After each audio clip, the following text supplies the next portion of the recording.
مين هي اللي حدك؟ أمي. وين كنتوا رايحين؟ بتعرفي شو صار معك؟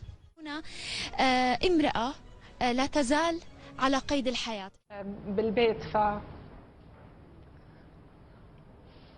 بشكرها كثير وتشكرتها، وهن كويسين وعائلتها كلها كويسه. فهن المدنيين يعني ما بيقدروا يعملوا شيء. مش في الموت يا لنا كتانة. وبثت كتائب القسام الجناح المسلح لحركة حماس. من عمل فيكي هيك او شو عملوا فيكي؟ ما بتتذكري؟ ماني متذكرة شيء، ماني متذكرة الا اني تصوبت. عني غصب عني اكل الخبز المبتل بالبول مع الاسف. بعدين يعني شو اخباركم؟ طمنونا كيف الوضع عندكم؟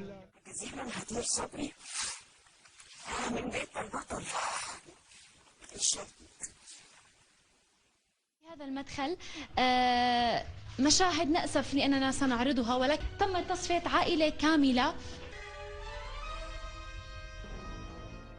إذن هنا استشهدت الأم وما زال الأطفال أحياء. مين هي اللي حدك؟ أمي. وين كنتوا رايحين؟ بتعرفي شو صار معك؟ ولبحث موضوع قضية هذا المساء تنضم إلينا من مدينة غزة آمال المظلوم. هذه دارية بعد أن دخلها الإرهابيون وعاثوا فيها فسادا ودمارا. شو أخباركم؟ طمنونا كيف الوضع عندكم؟ شو أخباركم؟ طمنونا كيف الوضع عندكم؟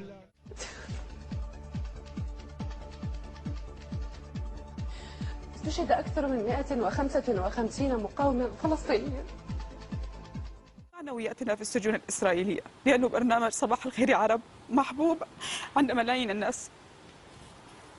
شكرا لكل الأسرى، وما أضيق العيش لولا فسحة الأمل. نحن نخجل منكم ونستبد منكم الأمل. مين ضربك خالي؟ احكي لنا.